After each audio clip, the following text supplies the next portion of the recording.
ውድ ቻናላችን ቤተሰቦች እንኳን ወደ ቻናላችን በደህና መጣችሁ። በዝውውር ዘገቦች ተመልሼ መጥቻለሁ። በሳት የምንመለከታቸው ሊቨርፑሎች ላሚን ካማራን እንዲያስፈርሙት ቀርቦላቸዋል እየተባለ ይገኛል። ማንቸስተር ሲቲዎችም አሌክሲስ ማካሊስተር ላይ ፍላጎት እንዳላቸውም እየተነገረ ይገኛል። ኤሲ ሚላኖችን በሃርቪ ኤሌት ዙሪያ ንግግሮችን ለመጀመር እንደተዘጋጁም ተዘግቧል። እነዚህም በቆይታችን የምንመለከት ይሆናል። እናንተም እስከ መጨረሻው ደቂቃ ድረስ አብራችሁ ቆይታችሁ እንድትከታተሉት ያላችሁን ሀሳብ አስተያየት ኮሜንት ሴክሽን ላይ በመጻፍ እንድታሳውቁኝ፣ ሰብስክራይብ፣ ላይክ፣ ሼር እያደረጋችሁ የቻናሉ ቤተሰብ እንድትሆኑ በአክብሮት እጠይቃለሁ። አሁን በቀጥታ ወደ ዘገቦቹ የምናቀና ይሆናል። አብራችሁን ቆዩ። በመጀመሪያም ሃርቪ ኤሌትን ነው የምንመለከተው። እንደሚታወቀው በያዝነው የክረምት የዝውውር መስኮት ከሊቨርፑል ይለቃሉ ከሚባሉ ተጫዋቾች መካከል አንደኛው ሃርቪ ኤሌት ነው። እንደምታስታውሱት እንግዲህ በ2025 የክረምት የዝውውር መስኮትም ሊቨርፑልን ለቆ ነበረ። የመግዛት ግዴታ ባለው የውሰት ውል ወደ አስቶን ቪላ አቅንቶ ነበረ። ነገር ግን አስቶን ቪላዎች የመግዛት ግዴታውን አክቲቬት ባለማድረጋቸው ምክንያት ተመልሶ ወደ ሊቨርፑል ሊመጣ ይችላል። ያለፈው ዓመት በአስቶን ቪላ ያደረገው ቆይታ ግን ለሃርቪ ኤሌት በጣም መጥፎ የሚባል ነበረ። ምክንያቱም የመግዛት ግዴታው አክቲቬት እንዲሆን በአስቶን ቪላ 10 ጨዋታዎችን መጫወት ነበረበት እና አስቶን ቪላዎችም ደግሞ ይህንን የመግዛት ግዴታ አክቲቬት ማድረግ ስላልፈለጉ 10 ጨዋታዎችን ማጫወት አልፈለጉም እና በዛ ምክንያትም አስቶን ቪላዎች ከጨዋታ ውጪ ነበረ ሲያደርጉት የነበረው። ይህም ደግሞ ተከታታይ ጨዋታዎችን አለማድረጉ ደግሞ አቋሙ ላይ ከፍተኛ ተጽዕኖ ፈጥሮበታል እና በዛ ምክንያትም እንግዲህ አሁን ላይ በአቋም ደረጃ ቀንሷል። እንደዚሁም ደግሞ በኮንፊደንስም ደረጃ ወርዶ ነው እየተመለከት ነው የምንገኘው። በዚህ ሰዓትም በአንዶኒ ኢራኦላም እየተመረጠ ያለ ተጫዋች አይደለም። በተለይ የመጨረሾቹን የፕሪሲዝን ጨዋታ ከተመለከታችሁ ሃርቪ ኤሌት በብዛት ተቀይሮ ነው እየገባ የሚገኘው። እንደዚሁም በፕሪሚየር ሊጉ የመክፈቻ ጨዋታ ላይም ከቡድኑ ጋር አብሮ ወደ ኒውካስል ማቅናት አልቻለም። ከዚህ በኋላም ብዙ የመጫወቻ እድል ላያገኝ የሚችልበት እድል እንዳለ ነው እየተነገረ የሚገኘው እና በዚህ ምክንያትም እንግዲህ ክለቡን ይለቃል ተብሎ ይጠበቃል። ኩቱፍሴድ ይዞት በወጣው ዘገባ መሰረት ከሆነ ደግሞ ኤሲ ሚላኖች ይህንን ተጫዋች ማስፈረም ይፈልጋሉ። በቅርበትም እየተከታተሉት ነው የሚገኙት። እንደዚሁም ከሊቨርፑል ጋርና ከተጫዋቹ ጋርም ንግግር ለመጀመርም እንደተዘጋጁ በዘገባው ተናግሯል። እንደሚታወቀው ከጥቂት ቀናቶች በፊትም ኤሲ ሚላኖች እዚህ ተጫዋች ላይ ፍላጎት እንዳላቸው ሲነገር ነበረ። አሁን ደግሞ ከክለቡ ጋር ለመነጋገርም ዝግጅታቸውን እንዳጠናቀቁ ነው እየተነገረ የሚገኘው። ከኤሲ ሚላን በተጨማሪም ግን አርቢ ሌፕዚንጎችም እዚህ ተጫዋች ላይ ፍላጎት አላቸው እየተባለ ይገኛል። ነገር ግን ደግሞ ይህንን ተጫዋች ለማስፈረም እንቅስቃሴ ያደርጋሉ ወይ? በጣም ትልቅ ጥያቄ ነው። እንደሚታወቀው ግን በ2025 የክረምት የዝውውር መስኮት ከአስቶን ቪላ በተጨማሪም አርቢ ሌፕዚንጎች ይህንን ተጫዋች ማስፈረም ፈልገው ነበር። ነገር ግን ሃርቪ ኤሌት በራሱ ምርጫ ወደ አስቶን ቪላ ሊያቀና ይችላል። አርቢ ሌፕዚንጎች ግን አሁንም ድረስ እዚህ ተጫዋች ላይ ፍላጎት እንዳላቸው ነው እየተነገረ የሚገኘው። በቀሩት ቀናቶችም ኤሲ ሚላንና አርቢ ሌፕዚንጎች ይህንን ተጫዋች ለማስፈረም እንቅስቃሴ ያደርጋሉ ተብሎ ነው የሚጠበቀው። በመቀጠልም አሌክሲስ ማካሊስተርን ነው የምንመለከተው። እንደ ፋብሪዞ ሮማኖ ዘገባ ከሆነ ማንቸስተር ሲቲዎች እዚህ ተጫዋች ላይ ፍላጎት አላቸው እያለን ይገኛል። እንደሚታወቀው በዚህ ሰዓት እንግዲህ ማንቸስተር ሲቲዎች የቼልሲ ተጫዋች የሆነውን ኤንዞ ፈርናንዴዝን ለማስፈረም ጥረት እያደረጉ ነው የሚገኙት። ነገር ግን ደግሞ ኤንዞ ፈርናንዴዝን ማስፈረም ባይችሉ ምናልባትም ቼልሲዎች የጠየቁት ገንዘብ ከፍተኛ የሚሆንባቸው ከሆነ ፊታቸውን ወደ አሌክሲስ ማካሊስተር ሊያዞሩ ይችላሉ ነው እየተባለ የሚገኘው። እንደዚሁም አንዳንድ ኢንተርሚዲየተሮች ወይም ደግሞ አንዳንድ ደላሎችም አሌክስ ማካሊስተርን ለማንቸስተር ሲቲ አቅርበዋል ነው እየተባለ የሚገኘው። ከዚህ ቀደም በወጡት ዘገቦች መሰረት በክረምቱ ከሊቨርፑል ከከርትስ ጆንስ እና ከአሌክስ ማካሊስተር መካከል አንዱ ክለቡን ይለቃል የሚሉ መረጃዎችን ስንመለከት ነበረ።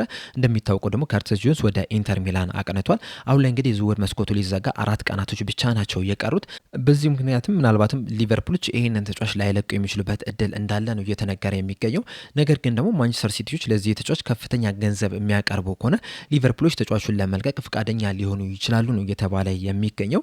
ከዚህ ቀደም እንግዲህ የአሌክስ ማካሊስተር አባት እንደተናገሩት ከሆነ በቀጣይ ዓመት በሊቨርፑል ይቆያል የሚል አስተያየትን መስጠታቸው አይዘነጋም። ነገር ግን ደግሞ በዝውውር ገበያው ላይ የዝውውር መስኮቱ እስከሚዘጋ ድረስ ምንም ነገር ሊፈጠር ይችላል እና ምናልባትም ማንቸስተር ሲቲዎች በጣም ገፍተው የሚመጡ ከሆነ ሊቨርፑሎች ይህንን ተጫዋች ሊለቁ የሚችሉበት እድል እንዳለ ነው እየተነገረ የሚገኘው።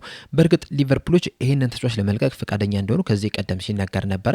ነገር ግን ከርቲስ ጆንስ መልቀቁን ተከትሎ አሌክስ ማካሊስተርን ለመልቀቅ በጣም ከፍተኛ ገንዘብ ይጠይቃሉ ተብሎ ይጠበቃል። ምናልባትም ከ80 ሚሊዮን ፓውንድ በላይም ሊጠይቁ የሚችሉበት እድል እንዳለ ነው እየተነገረ የሚገኙ። በተለይ የዘንድሮን የዝውውር ገበያ ከተመለከታችሁ በጣም ብዙ ተጫዋቾች ከልክ በላይ ተከፍሎባቸው ነው እየሄዱ የሚገኙትና በዛ ምክንያትም ሊቨርፑሎችም ከፍተኛ ገንዘብ ሊጠይቁ የሚችሉበት እድል አለ። ዲማርዚዮ ይዞት በወጣው ዘገባ መሰረት ከሆነ ደግሞ ማንቸስተር ሲቲዎች ከተጫዋቹ ጋር አንዳንድ ግንኙነቶችን እንደጀመሩ ነው እየተናገረ የሚገኘው። እናም በቀሩት 4 ቀናቶች ምንም ነገር ሊፈጠር ይችላል ነው እያሉን የሚገኙት።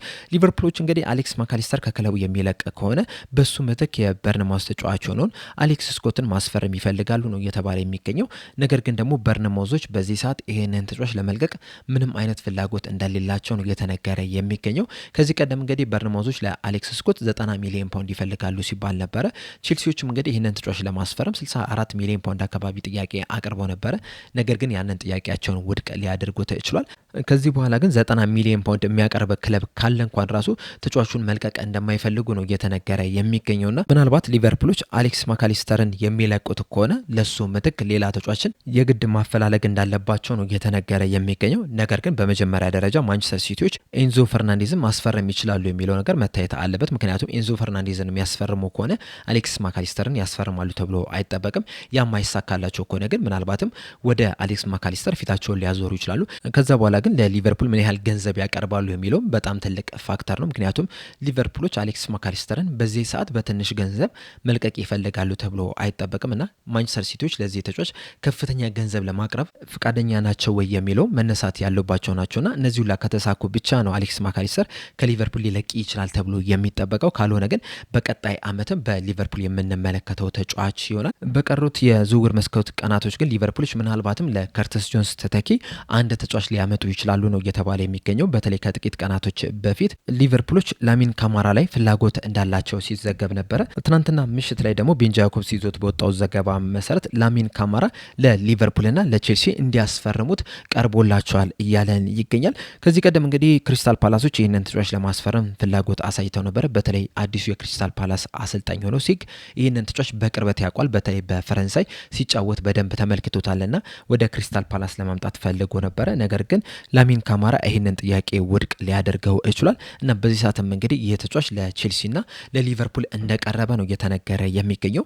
በተለይ ሞናኮች እንግዲህ ለሱ ምትክ የተለያዩ ተጫዋቾችን እያዩ ነው የሚገኙት። እንደዚሁም 2 ተጫዋቾችንም እንዳስፈረሙም ነው እየተነገረ የሚገኘውና በዚህ ሰዓት እንግዲህ የነን ሆም ግሮን ኮታ ከልክ በላይ ሆኖባቸዋል። ስለዚህ አንድ ተጫዋች የግድ መቀነስ መቻል አለባቸው።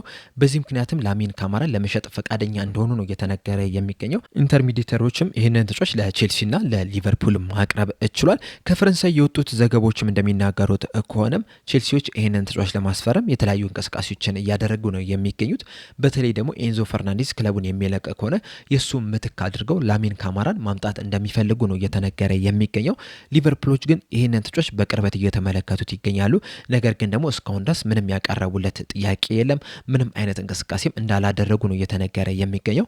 ነገር ግን ደግሞ በቀጣይ ጥቂት ቀናቶች ውስጥ እነዚህ ነገሮች ሊቀየሩ የሚችሉበት እድል እንዳለ ግን በዘገባቸው ተናግሯል። እንደዚሁም አብደል አህመድ ይዞት በወጣው ዘገባ መሰረት ደግሞ ተጫዋቹ ላሚን ካማራ ከቼልሲ ይልቅ ሊቨርፑልን ነው ምርጫው የሚያደርገው እየተባለ ይገኛል። እናም የዝውውር መስኮቱ ማክሰኞ ምሽት ላይ ከመዘጋቱ በፊት ሊቨርፑሎች ይህንን ተጫዋች ሊያስፈርሙ የሚችሉበት እድል እንዳለ ነው እየተነገረ የሚገኘው። በተለይ በትናንትናው ዕለት የሻምፒዮንስ ሊግ የዕጣ ማውጣት ስነስርዓት በሚደረግበት ሰዓት እነ ሪቻርዲዮና ሌሎችም የሊቨርፑል ተወካዮች በፈረንሳይ በሞናኮ ነው የሚገኙትና ምናልባትም ይህንን አጋጣሚ ተጠቅመው ሞናኮቹን ሊያነጋግሩ የሚችሉበት የተጫዋቹን ኤጀንቶችም ሊያነጋግሩ የሚችሉበት እድል እንዳለ ነው እየተነገረ የሚገኘውና ምናልባትም በቀጣይ ቀናቶች ውስጥ ሊቨርፑሎች ይህንን ተጫዋችም ሲያስፈርሙ ልንመለከት የምንችልበት እድል እንዳለ ከፈረንሳይ የሚወጡ ዘገባዎች እየተናገሩ ይገኛሉ። እናም ከዛሬ ጀምሮ እንግዲህ ቀጣይ 4 ቀናቶችን በጣም በትኩረት መመልከት ይኖርብናል። እንደሚታወቀው ብራድሊ ባርኮላን ለማስፈረም ከስምምነት ላይ ደርሷል። ከሱ በተጨማሪም አንድ የክንፍ ተጫዋችን ያስፈርማሉ ተብሎ ይጠበቃል። ምናልባትም ላሚን ካማራንም ሲያስፈርሙ ልንመለከት እንችላለን። እንደዚሁ ምናልባትም ሌሎች ተጫዋቾችንም በውሰት ውልም ሲያመጡ ልንመለከት የምንችልበት እድል ስላለ ማክሰኞ የዝውውር መስኮቱ እስከሚዘጋ ድረስ በደንብ እነዚህን የዝውውር ዘገቦችን መመልከት አለብን ብዬ አስባለሁ። እናንተስ በእነዚህ የዝውውር ዘገቦች ዙሪያ ያላችሁ ሀሳብ አስተያየት ምንድን ነው? ሃርቪ ኤሊየት ክለቡን ይለቃል ብላችሁ ታስባላችሁ? እንደዚሁስ አሌክስ ማካሊስተርስ ወደ ማንቸስተር ሲቲ የሚያቀና ይመስላችኋል? እንደዚሁስ ሊቨርፑሎችስ ላሚን ካማራን ያስፈርማሉ ብላችሁ ታስባላችሁ? መልሳችሁን፣ አስተያየታችሁን፣ ሀሳባችሁን እንዳለ ኮሜንት ሴክሽን ላይ በመጻፍ እንድታሳውቁኝ በአክብሮት እጠይቃለሁ። ለአሁን ግን ያዝኩላችሁ ዘገቦች እነዚህን ይመስሉ ነበረ። በቀጣይ በሌላ እስከምንገናኝ ድረስ ሰብስክራይብ፣ ላይክ፣ ሼር፣ ፎሎ ማድረጋችሁን እንዳትረሱ። ቸር ያቆየን።